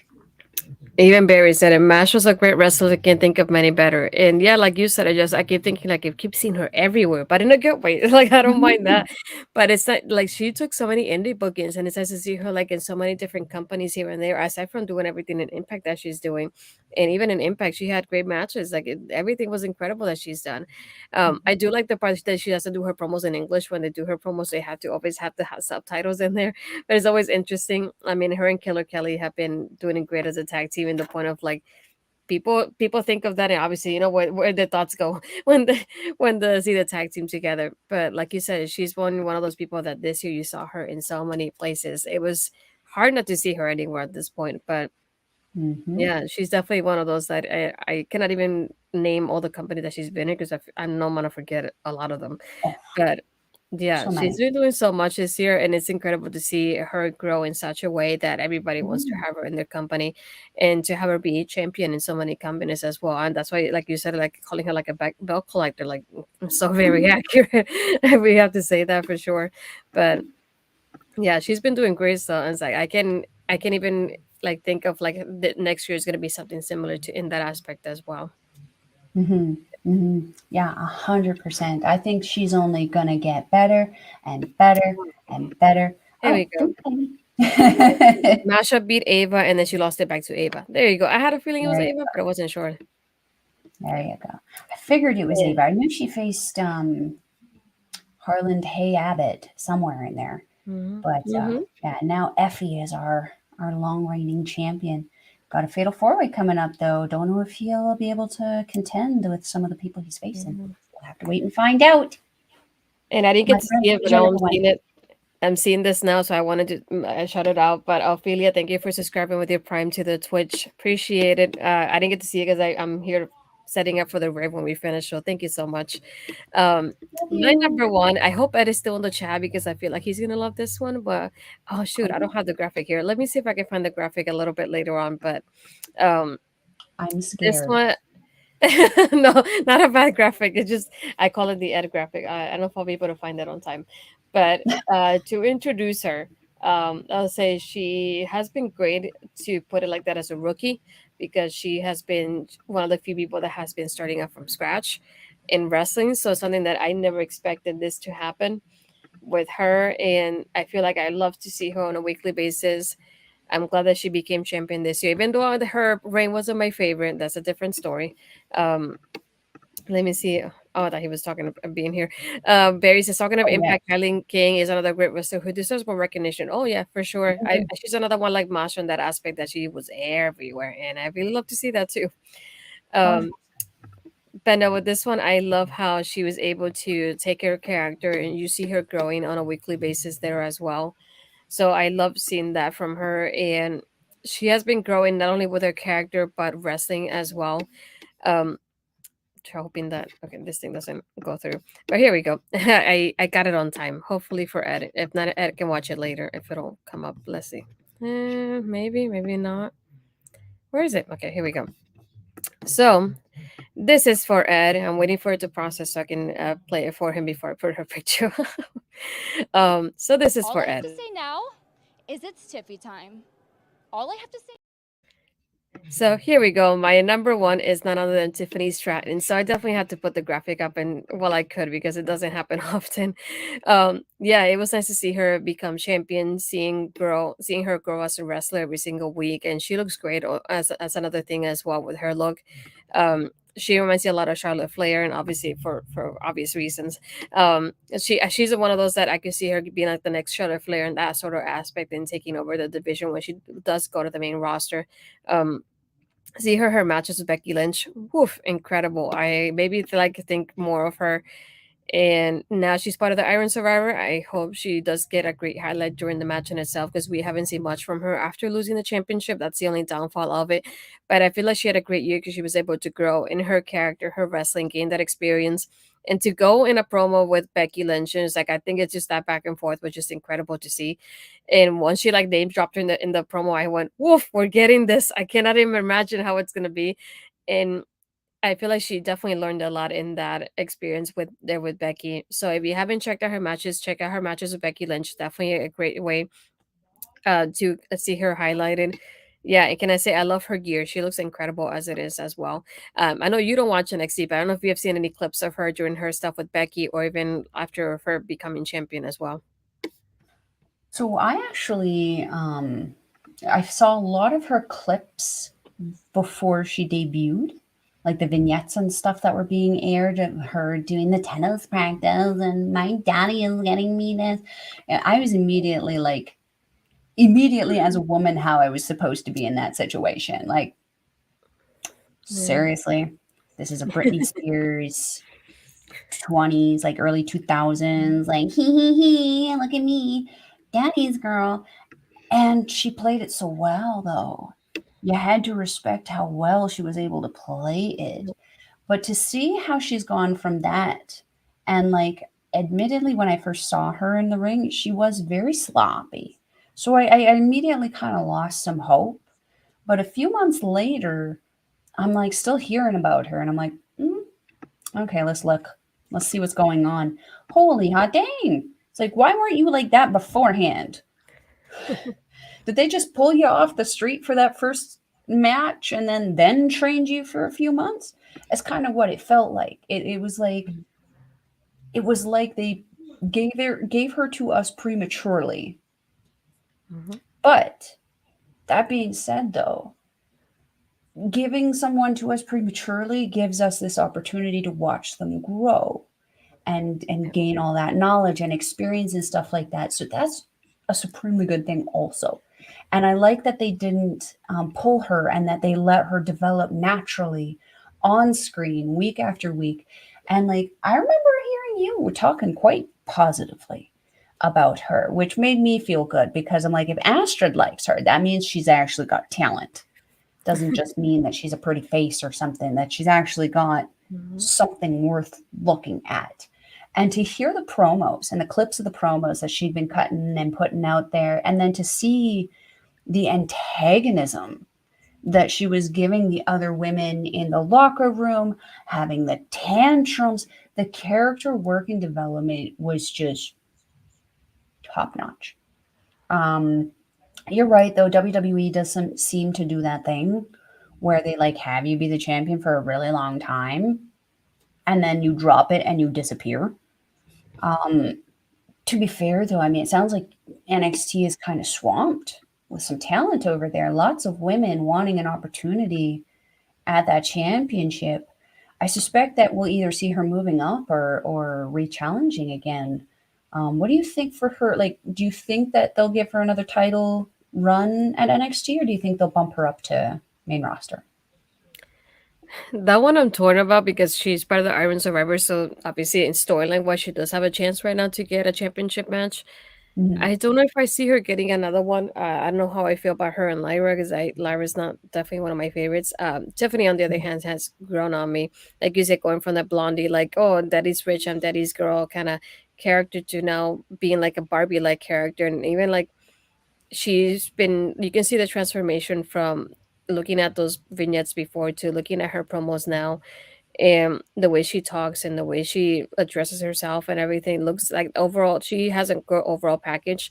And one thing is that I'm sure the performance center feels proud in that sense because she is one of those people that started from the ground there, started from nothing to now being who she is. They can say, look, this is an example of what we can create here at the performance Mhm. center when people have the ability to grow and learn from all this.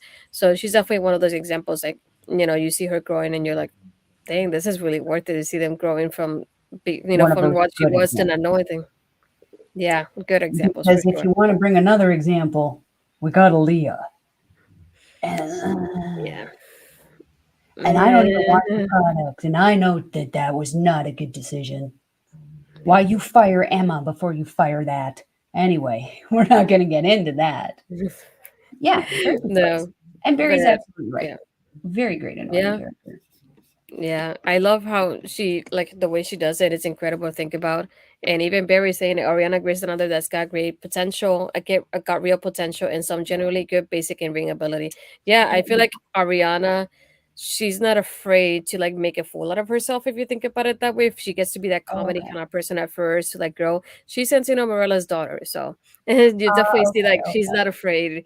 Yeah, she's not gonna be Yeah, afraid not to like afraid. No, that really would make sense. do that on screen. But you've always seen her grow a little bit, a little bit by little bit. It just she had Mhm. an injury, so now she's being able to really get a little bit of showcase. And she's starting again from the ground up in that sense of it.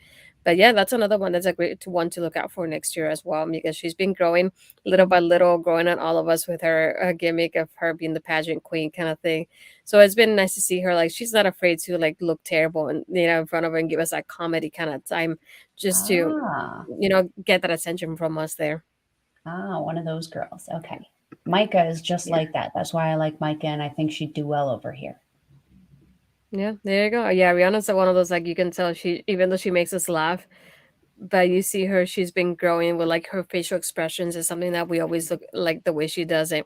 She is good in the ring, but I know she can grow a little bit more as well. But it's just one of those things like her like way she sells you everything no matter what it is, her face does it for you as well. So she's been learning in that aspect too. You see her Good, growth. good. That's what I like to hear. Yeah, but that's it. Those are the women that we have top five for 2023 and top five to look out for in 2024. Yeah, how did you feel when you were picking these though? Stressed. Because we had to literally only pick 10 women, but frick, there's thousands of amazing women's wrestlers, both in the indies and on the big stages of the world, who deserve a showcase. I mean, Jazzy Gabber just retired in Germany. I would have loved to see her again in stardom. I mean, she was a powerhouse in herself. um, Ava White in Rev Pro. You got so many women in the North American Indie. I couldn't even, don't get me started because we'll be here another hour. Don't want to bore everybody. So many women that deserve to be showcased. And we just got to fricking pick 10. How did you feel, my friend? One thing that I had in mind though is that I wanted to pick people from different companies. I didn't want to be just a WWE, NXT like concentrated list. So I wanted to pick a little bit of everything. I thought, who are the people that I've seen kind of like not only talked about, but that had caught my attention, not only with the programming, but in social media, because sometimes it just does that little, I call it like an extension, because once the show ends, it's to get something from them on social media to promote the stuff.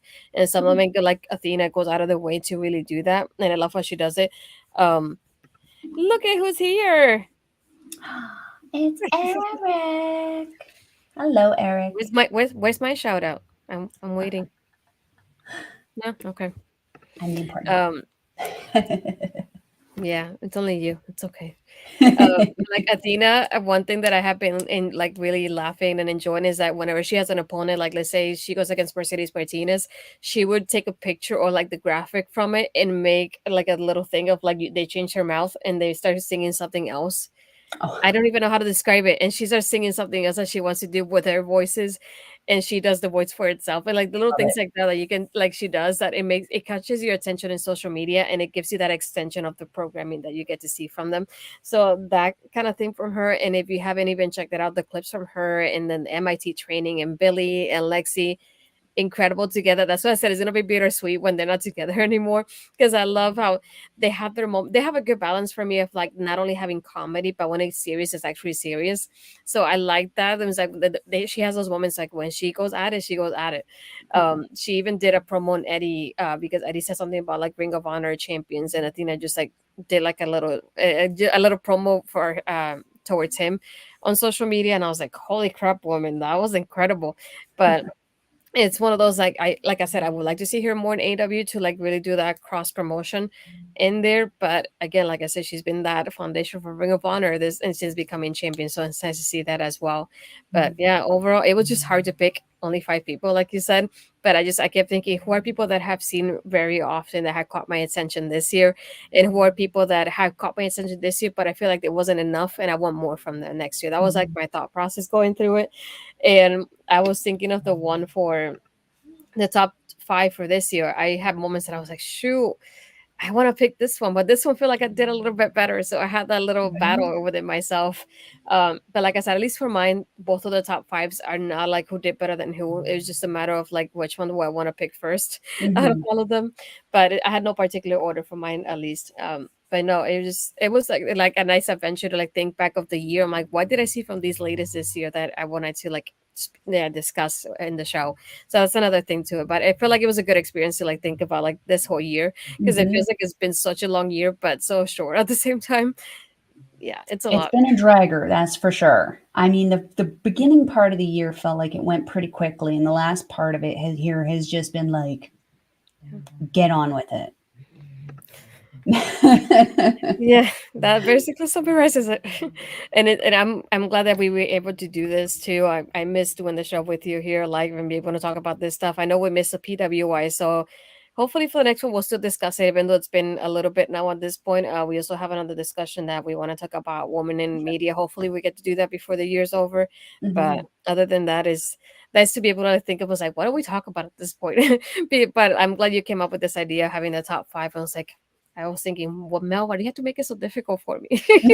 But no, it was still a fun Stressed experience me to too, like girl. think Stressed about me too. everything.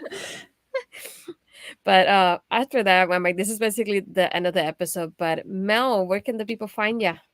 If you're wanting to follow a Melball, you can find me on the X thing at Collins Melball. You can find me on everything else: Facebook, Mastodon, TikTok, Instagram, and Blue Sky at Melball Collins. You can also find me every other couple of days on our YouTube channel, Andre and Melball's Wrestling Talk, where we upload NJPW Pro Wrestling Review, Stardom Review, as well as Chop Talk, where we talk about all the local shows that we go to with Miss Ophelia over there. Where else? You can also find me here with Astrid because I love her.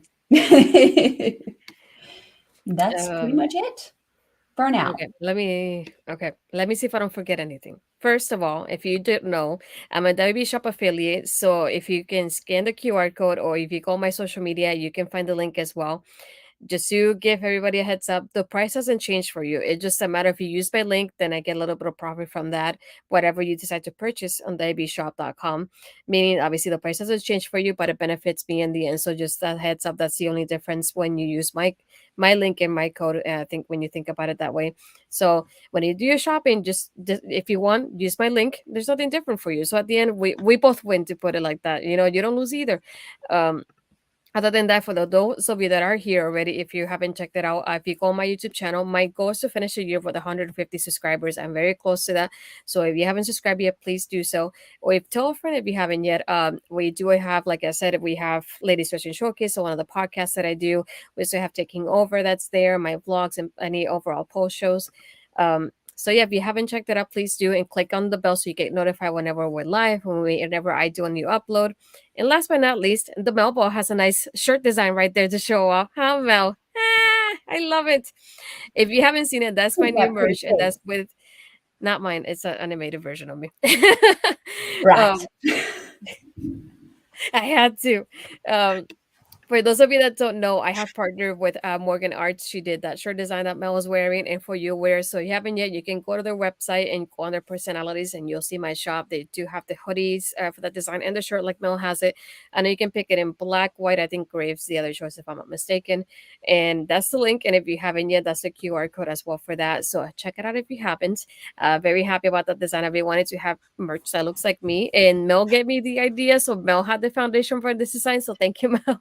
And then in the end, that's what came up with, which is I'm very happy about. It looks so freaking pretty. Hello, Bubba Bobby. Nice Sets. to have you here. But no, I love that shirt design. And then what Mel said, I go order it. I said, no, you don't have to. And then she just posted a picture with it, so she made me cry when I saw it. But no, really happy to be have that design there. And lastly, if you haven't yet, you can find me on my socials, which is X and Blue Skies, Astrid Pizarro, and then Instagram and Threads is Astrid Pizarro 20, and that's where I have everything. If you want to check out any of my writing, though, through Body Sam, if you go on my Twitter account, it'll be on my highlights there as well. Hopefully, we'll have a piece coming out sometime this weekend. I also want to thank not only Belle for being patient with me, but also thank Mike the ref from Backbreaker Media for being patient. That I haven't had been able to do the show for quite a while at this point. But thank you, Mike, for giving us a platform to be able to work with you at Backbreaker Media. We do really appreciate your support and your advice and everything you do for us. But yeah, if you haven't checked it out, go to Backbreaker Media and Backbreaker Gaming. So they do have two separate channels if you haven't checked that out. But yeah, very happy with everything that's been going on with us. And I cannot even imagine what next year is going to be like. But yeah, looking forward to whatever we decide to do next. I decided to go raid somebody that I've gotten to know a little bit here and there. So we're going to raid Heel Kevin on Twitch. So if you haven't, go check it out. And just in time here, we're ending the show just in time for you to watch SmackDown and hopefully more of Damage Control tonight. So for the Melba right here, and see now I can do it. See, and for myself, thank you for watching Radio Session Showcase. We'll see you again soon.